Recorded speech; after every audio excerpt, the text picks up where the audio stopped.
এদের দিকে আপনার চোখ রাখতে হবে। এই সমস্ত দালালি যারা করছে, ইসরায়েলের দালালি যারা করছে, তাদের থেকে আপনার সতর্ক থাকতে হবে। এটা করা যাবে না, ওটা করা যাবে না। জি, কোরআনের কথাগুলোই বলা যাবে না, দুদিন পরে বলবে, কারণ ওরা তো একগাল খেয়ে রেখেছে। ভাইরা আমার, নৌজওয়ানেরা, যুবকেরা, আজ সারা বিশ্বে মানুষ সোচ্চার হয়েছে ইহুদিদের বিরুদ্ধে। আজ খুব দুর্গম এক রাষ্ট্র পরিচালনা করছেন আলেমে দ্বীনেরা। আল্লাহ রব্বুল আলামিন প্রাধান্য দিয়েছেন, গোটা বিশ্বের এক নম্বরে চলে এসেছে যে দেশে কোনো সন্ত্রাস নাই, যে দেশে কোনো মদের দোকান নাই, যে দেশে কোনো জুয়া খেলার আড্ডা নাই, যে দেশে কোনো পতিতালয় নাই, সেই দেশটা হলো আপনার এই পাশের দেশ আফগানিস্তান। মাদ্রাসার ছাত্ররা আজ পরিচালনা করছে কোরআনের আইন অনুযায়ী। এক একজন মুহাদ্দিস, আপনাকে শুধু বারণ করে দেওয়া হবে যে ইসরায়েলের প্রোডাক্ট ব্যবহার করা যাবে না, তার বিপক্ষে তো কিছু একটা বার করে দেখিয়ে বলতে হবে এটা নাও, ওটা নিও না। মানুষ তো অভ্যস্ত হয়ে গেছে। আমি নিজেও দেখেছি, যেটা বিশ্বের একটা জায়গায় পৌঁছে গেছে, মক্কার ঘড়ি হোটেল। এক গাল খাবে তো কিছু খাদ্য, পাশে কোক বসানো আছে, আর এক ঢোক কোক খাবে। সে যত ভালো জিনিসই খাক, কোক আর এক ঢোক খেতে হবে। তো এটাকে সরাতে গেলে, এটাকে বাদ দিতে গেলে, এটা ইহুদিদের এই অর্থে সংকট আনতে গেলে আপনাকে পাশে একটা ওই প্রোডাক্টের বিপক্ষে কিছু আনতে হবে। আজ আরব দুনিয়ার এত বড় বড় মাতব্বার আছে, এরা তো সব মাথা নিচু করে আছে। সিংহের বাচ্চা গর্জন করেছে মাদ্রাসার ছাত্র আফগানিস্তানের আলেমেরা। সেই কোকের পাশে সাফা বলে একটা পানি তৈরি করেছে হালাল পদ্ধতিতে, সেটায় কোনো রকম ফলের রসই বেশি আছে, সেটা শরীরের পুষ্টি হবে বই, কোনো রকম ক্ষতি হবে না। এটাও করেছে আলেমে দ্বীনেরা, আহলে সুন্নাত ওয়াল জামাআতের সেই সমস্ত মানুষেরা যারা কোরআন ও হাদিসকে বুঝে মানুষের সঙ্গে কথা বলতে পারে। এলো কথা নয়, বলে দিলাম একটা বিষয়, সেটা নয়। এবং শুধু বলে না, কথার মধ্যে তাদের অনেক রকম চিন্তাধারা থাকে এবং আমলের দিক দিয়েও তারা ঠিক জায়গায় আছে। এটাই হলো আলেমদের এক বৈশিষ্ট্য। ومن أحسن قولا ممن دعا إلى الله وعمل صالحا وقال إنني من المسلمين। এই সেই মানুষগুলো আল্লাহর দিকে আহ্বান করে এবং নিজেরাও আমলটা, সঠিক আমলটা করে, নেক আমল করে। এরাই মান্যওয়ালা, এরাই হলো আল্লাহওয়ালা, এরাই হলো আল্লাহর ওই সমস্ত বান্দারা, আশিক বান্দাদের সঙ্গে গণ্য আছে। এরা নম্র, এরা ভদ্র, এরা সহনশীলতা, এদের মধ্যে ওই রকম ত্যাগ এবং এদের মধ্যে আল্লাহর সমস্ত বিষয়গুলো, হুকুমগুলো মানার সিফাত খুঁজে পাওয়া যায়। এরাই বেশি সিজদা করেছে, এরা বেশি রোজা রেখেছে, এরা বেশি আল্লাহর জিকির করেছে, এরাই বেশি আল্লাহর কোরআন তেলাওয়াত করেছে, এরাই বেশি অর্থ হিসাব করে যাকাত আদায় করেছে। এই মানুষগুলো যারা আল্লাহর রাস্তায় আহ্বান করেছে, শুধু আহ্বানটা মারুফের আমল শুধু নয়, মুনকারের বিষয়েও আহ্বান করেছে, সেটাকে ত্যাগ করো, ওটাও আহ্বান। মারুফ কাজ করো, মুনকির কাজ ছাড়ো, খারাপ কাজ ছেড়ে দাও, ভালো কাজটা মেনে নাও, আমলে রূপদান করো। করুণা আল্লাহর তাদের উপরে। এ সমস্ত বিষয় আলিমী দ্বীনদের মধ্যে পাওয়া গেছে। জি,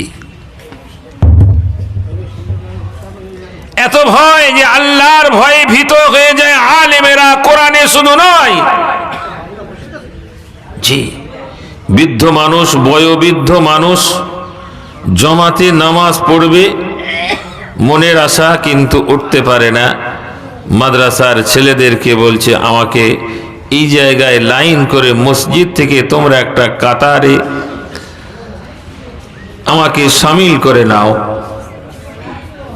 জি, এরা শুধু খোদাকে ভয় করে না, রসুলের আমলগুলো মহব্বতটা জারি রেখেছে। আল্লাহর নবীর শেষ আমল যেমন মসজিদে যাওয়ার সময় বৃদ্ধ আঙুলটা ঘষড়ে গিয়ে মাটিতে দাগ হয়ে গেছে, হাক্কানি আলেমেরা সেই রকম জীবনের শেষ নামাজটাও মসজিদে জমাতের সঙ্গে পড়ার জন্য তৈরি আছে। এই হলো ওয়ামিলা সালেহা। সারা জীবন বলেছে আসো মসজিদে নামাজ পড়ো, কিন্তু নিজেও যে পড়ে এটাই তার প্রমাণ। ইমামে আজম নুমান বিন সাবিত আবু হানিফা রাহমাতুল্লাহি আলাইহি, আমরা তার মাসলাক অনুসরণ করি।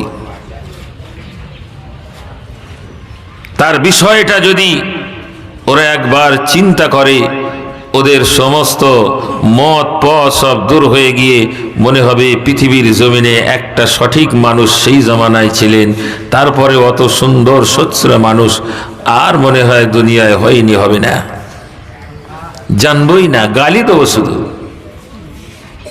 তুমি গালি দাও, রসুল বললেন যাকে গালি দাও সে যদি সেই গালির যোগ্য না হয় ঘুরে তোমার কাছে চলে আসবে, তুমি সেই গালির যোগ্য হয়ে গেলে। বলো কে আছে তোমার ওই রকম একজন মানুষ যে তৃতীয় নম্বর চোখটা অপারেশন করে আর এক জায়গার খবর আল্লাহ তরফ থেকে তাকে দেখিয়ে দেওয়া হয়েছে, দেখে নিয়েছে, তুমি বলো? হবে না। একে অপরের মহব্বত ইত্তেবা অনুসরণ করেছেন, যদিও তারা একটা ইমাম আর এক ইমামেরও অনুসরণ করেছেন জায়গায়। ছাত্র শিক্ষকের অনুসরণ করবে, এটাই গ্রহণযোগ্য। আবারও এই ছাত্রের মহব্বতে নিজের জিন্দেগি জীবনটাও ধন্য করার জন্য চেষ্টা করবে।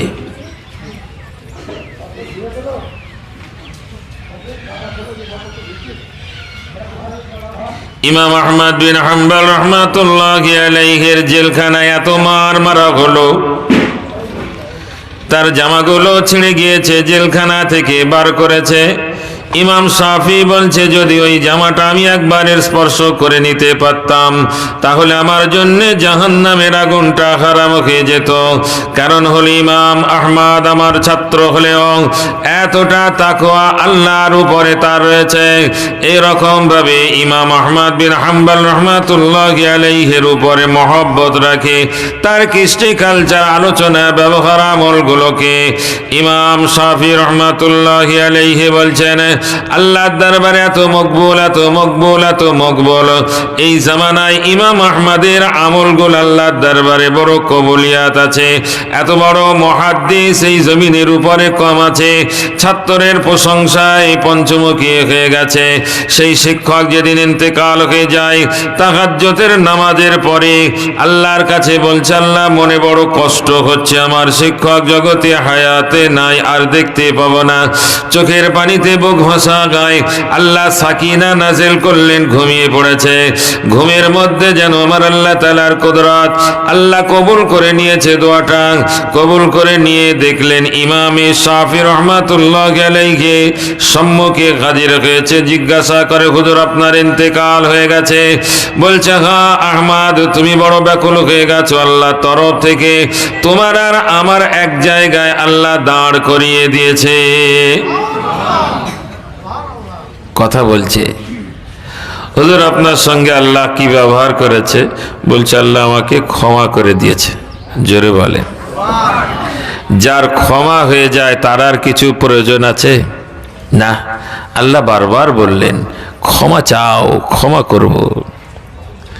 وما تقدموا لأنفسكم من خير تجدوه عند الله هو خيرا وأعظم أجرا واستغفروا الله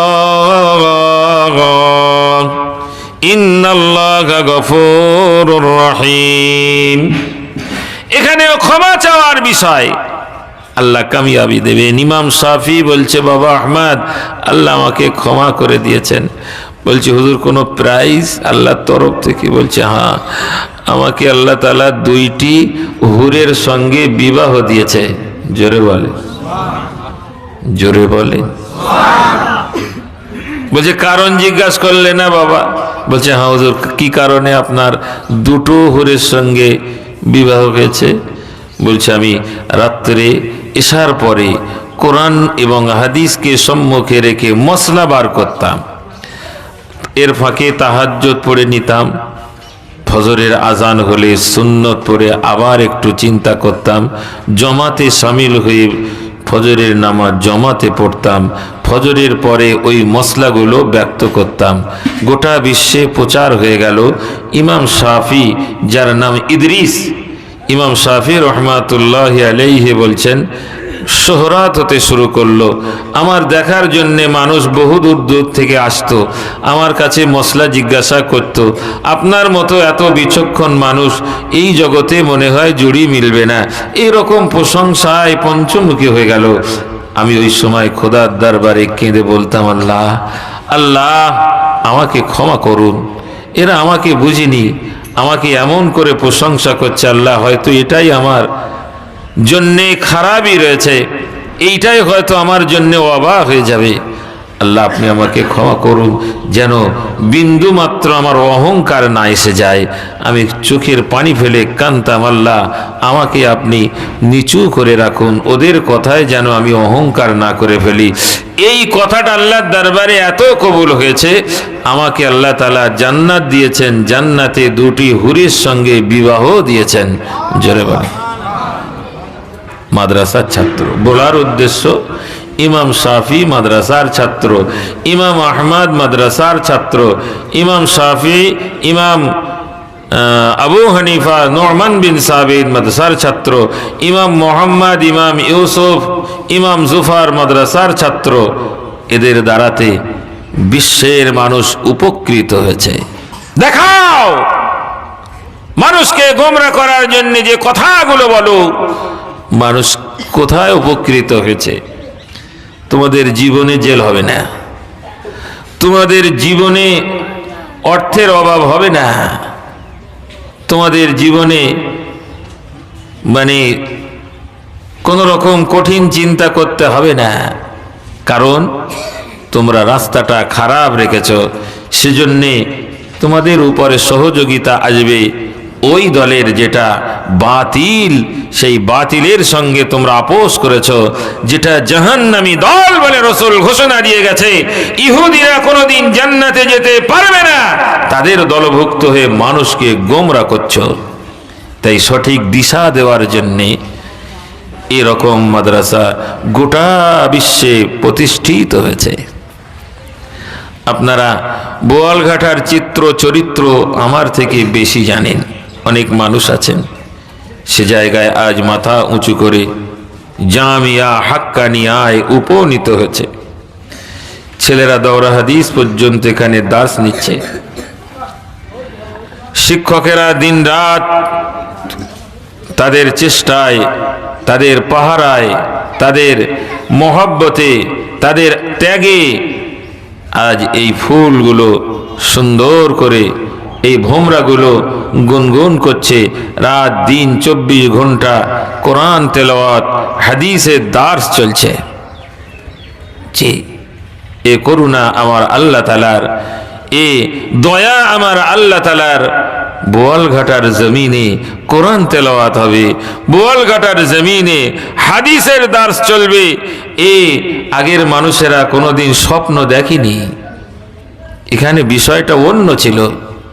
সে বিষয়ে আমার মৌলানা মাহবুব সাহেব বলেছেন, প্রতি বছর বলা হয়, আপনারা জানেনও বটে। আল্লাহর অশেষ রহমত, কোরআনের বরকতে আজ বোয়ালঘাটা ধন্য হয়েছে। না, সেই রকম ভাবে সেই বিষয়গুলো আর নাই। আল্লাহর অশেষ রহমত, আল্লাহর দয়া, আল্লাহর করুণা। এত বড় প্রতিষ্ঠান হয়েছে, এত বড় প্রতিষ্ঠান এলাকার মধ্যে এক জায়গা করে নিয়েছে। সবই আপনাদের প্রেরণা। আপনারা প্রেরণা জুগিয়েছেন, মাদ্রাসায় গিয়েছে। আপনার মহাব্বত করেছেন, মাদ্রাসার তালার উপরে তালা 3 তালা হয়ে গেছে। আপনারা প্রেরণা জুগিয়েছেন, মাদ্রাসার জমিন খরিদ হয়েছে। প্রেরণা জুগিয়েছেন, আবার জমি কেনার জন্য তৈরি হয়েছে। প্রেরণা জুগিয়েছেন, আগামী বছর আবার হয়তো আর একটা ক্লাস, যেটা ডিগ্রির ক্লাসগুলো এবার খোলা হবে, ডিগ্রি হয়ে গেছে। পাশাপাশি এইবার সব গবেষণার যে সমস্ত ক্লাসগুলো আছে, আরবি গবেষণা করবে কেউ, ফতোয়া নিয়ে গবেষণা করবে কেউ, কোরআন সহি পড়ার গবেষণা করবে কেউ। এসব গবেষণা কেন্দ্র খোলা হবে। আপনাদের প্রেরণা, আপনাদের মহাব্বত। জি, আপনারা আত্মীয়র বাড়িতে যাচ্ছেন, সফরে যাচ্ছেন, আরো কোথায় যাচ্ছেন, বুকে একটা ভরসা নিয়ে আমরা বোয়ালঘাটা মাদ্রাসার দাতা, বোয়ালঘাটা মাদ্রাসার সদস্য, বোয়ালঘাটা মাদ্রাসা আমাদের, এই বলছেন তো গোটা বিশ্বের মানুষ আপনাকে চিনবে। গোটা বিশ্বের মানুষ। আপনি বলবেন জামিয়া হাক্কানিয়া আমাদের,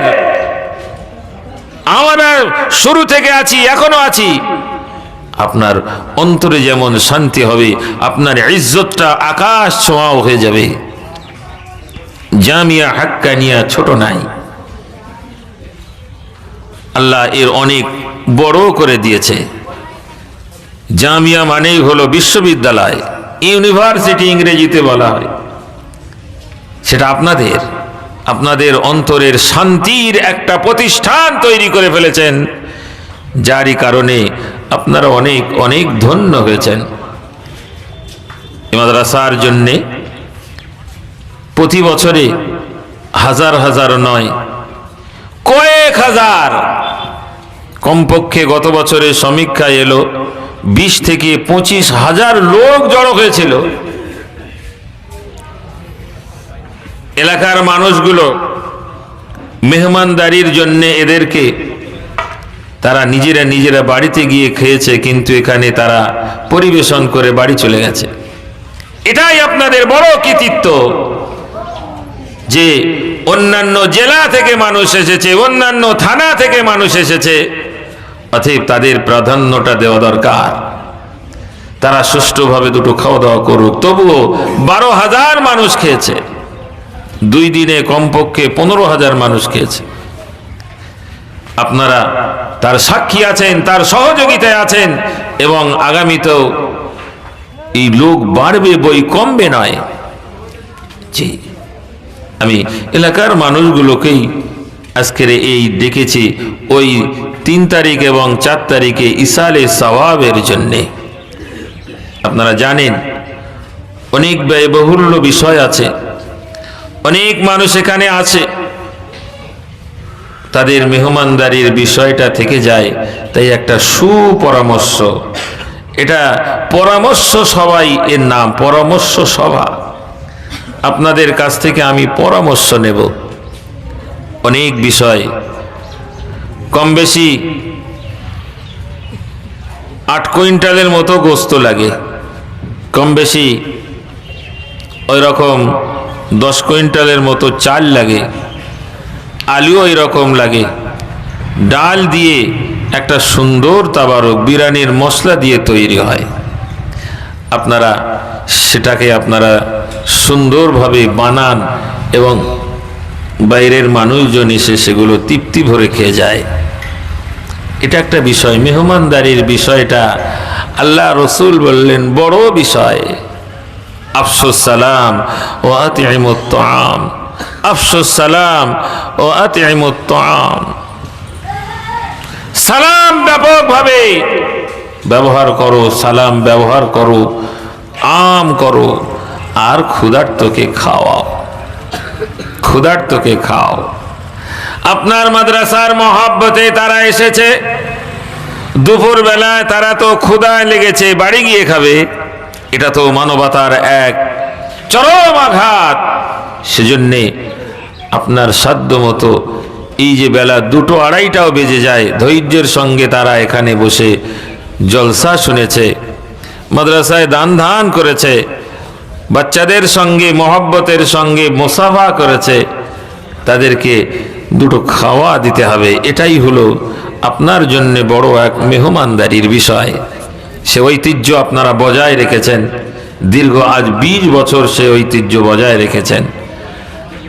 এবছরেও আশা করব সেটা আপনারা বজায় রাখবেন। তো আমি আপনাদের কাছে ইসালে সওয়াবের জন্যে যে কথাগুলো আপনাদেরকে বললাম, আলেমদের প্রয়োজন আছে সমাজে। আলেম শুরু থেকেই সাহাবারা আলেম, তাবিরা আলেম, তাবা তাবিরা আলেম, আইম্মারা আলেম, মুজতাহিদরা আলেম, উলামায়ে দ্বীন আলেম, এই সমস্ত পিরানে তরিকা যারা সব আলেমে দ্বীন। ইলম ছাড়া অগ্রগতির কোনো স্বপ্ন কেউ দেখতে পাবে না। সেহেতু সেই কেল্লা আপনারা তৈরি করেছেন, এটাকে অব্যাহত রাখতে হবে। তাই আগামী সালে সওয়াবের মেহমানদারির বিষয়ে আমি আপনাদেরকে বলবো, জি যদি কোনো সহৃদয় মানুষ ভাই আমার ইসালে সওয়াবের জন্যে আমি 1 কুইন্টাল গোস্তর খরচাটা দেব কি গোস্ত পাঠিয়ে দেব, আমরা তাহলে ইসালে সওয়াবের এই ভারটা আমাদের কাছ থেকে অনেকটা কমবে, আস্তে আস্তে সব হালকা হবে। আমি আপনাদের কাছে একটা বাস্তব কথা বলি, যেটা হয়তো মাদ্রাসা পরিচালনার ক্ষেত্রে আমাদের মুখে শোভা পায় না বটে, কিন্তু এক সময় নাচারি হালাতে ব্যবহার করেছিলাম। নাচার অবস্থায় একদম নাচার মানুষ যখন ওকে যায়, কোনো শক্তি নাই, এই রকম সময়ে জান বাঁচানো মানুষ বলে ফরজ। জান বাঁচানো কি ফরজ? তো এই রকম সময়ে হয়তো মরা জন্তুর গোস্ত জায়েজ হয়ে যায়, তাই না? উপায় নাই, আর জানটা বাঁচাতে হবে। গোস্তটা মানে ওই পশুটা নিজে নিজে মারা গেছে, মানে কোনো রকম অ্যাক্সিডেন্টে হোক, অসুখে হোক মারা গেছে, জবাই করা নয়, পড়ে আছে, গন্ধ হয়নি, সে সময় খাওয়া যাবে। এটা নাচারি। তো এক সময় নাচার ছিলাম, একেবারে মাঠের মাঝখানে, বোয়ালঘাটা বলে কোনো গ্রাম নাই, চৌঘাটা, বয়রাতলা, আন্দোলিয়া, মজলিশপুর, স্বরূপনগর, দেওপুকুর, চতুর্দিকে গ্রাম, এখানে গ্রাম নাই। বোয়ালভাটা একটা বাজার, ছোট্ট বাজার, এক সময় বড় বাজার ছিল, আবার ছোট হয়ে গিয়েছিল, আবার আল্লাহ অনেক বড় করে দিল, অনেক বড় করেছে, অনেক দোকান পাশারি একটা বাজার বলে মানতে হয়েছে এখন। তারপর এই সমস্ত প্রজেক্ট এসেছে, ভাটা আছে, চাষবাস আছে, দেখায় বহুত একটা জায়গায় পৌঁছেছে। যেটা বলবো ওই কথাগুলো বলে নিতে হলো। তখন এই ইসালে সওয়াবের জন্যে ছাত্রদের নিয়ে আমরা সকলে গ্রামে গ্রামে গিয়েছিলাম, কিন্তু খুব নাচার অবস্থায়। আজ সেটাকে ঘৃণা মনে হয়, এবং যেটা এলাকার মানুষ শুধু নয়, প্রত্যেকটা ব্যক্তি একটা ঘৃণার চোখে দেখে। ছোট ছোট বাচ্চা, আর এই দুপুরের বেলায় মা চাচি বলে ডাক দিয়ে ভিক্ষুকের মতো কিছু পয়সা, কিছু চাল, কিছু আলু এইভাবে ভিক্ষা করে একসময় করেছি, অস্বীকার করি না। তবে 5-7 বছর আগে থেকে আমরা ছেড়ে দিয়েছি, যেদিন থেকে আল্লাহ বরকত দিয়েছে। জোরে বলেন সুবহানাল্লাহ। আর একটা বিষয় হয়, বাচ্চাদের তো লেখাপড়া তো কমই হয়ে যায়, আর একটা জিনিস হয়, বাচ্চারা চোর হবে আগামীতে। এটাই আলোচনায় আমাদের চলে এলো। জি, এই চোর বানাতে চাই না আমি, সেজন্যে গেট দিয়ে দরওয়ান বসিয়ে রেখেছি, যাতে এরা বাইরেও প্রয়োজন ছাড়া না যায়। বাজারের প্রয়োজন আছে, অফিস থেকে একটা টোকেন নেবে, কতক্ষণ সময় থাকবে, সেই সময় নিয়ে একটু ঘুরে আবার চলে আসবে। তবে সব সময় নয়, বাচ্চাদের অ্যালাও নাই, একদম যারা বাচ্চা তাদের অ্যালাও নেই, বড়দের একটু ছাড় আছে। ভিতরে একটা মোটামুটি দোকান তৈরি করে দিয়েছি প্রয়োজন মেটানোর জন্যে, বাইরে যেন না যেতে হয়। চেষ্টা করছি আপনাদের সঙ্গে নিয়ে, আমরা চেষ্টায় আছি আরো সৌন্দর্যময় করার জন্যে। তো এই বাইরে যাওয়া হবে না। আমরা এই আপনাদের অনেক এখানে গার্জেনরা এসেছেন, আর মাদ্রাসার কমিটি আছে, মাদ্রাসার পাশের গ্রামের মানুষগুলো আছে, আমার যেখানে একটু যাওয়া আসা আছে, যারা আমার জাকিরিন ভাই আছেন, এবছরে আমি জাকিরিন ভাইদেরকে সকলকে বলেছি। বিশেষ করে কিছু কিছু গ্রাম থেকে অনেক ভাই সাড়া দিয়েছেন, আমাদের বাগানাটি থেকে অনেক ভাই এসেছেন, আমাদের বিষ্ণুপুর থেকে কয়েকজন এসেছেন, চাঁদপুর থেকে আসবে এরকম আভাস ছিল, কিন্তু ঠিক মতো আমি তাদের সঙ্গে যোগাযোগ করতে পারিনি। আমার একটা সফর ছিল আসামে, সেই সফর থেকে ফিরতে দেরি হয়ে গেছে। যেই বা হোক, তবু আসার আলো আছে, সকলে আসবে বা এসে গেছে অনেকেই। বৃহৎভাবে আমি দাওয়াত করিনি, আর এটা পড়ুশিদের দায়িত্ব মনে করে পড়ুশিদেরকে বেশি ডেকেছি। বাইরের মানুষ আসবে তো। গত বছরের একটা বিষয় আমার মাস্টার অফিস থেকে লিখে দিয়েছে যে 3রা ফাল্গুনে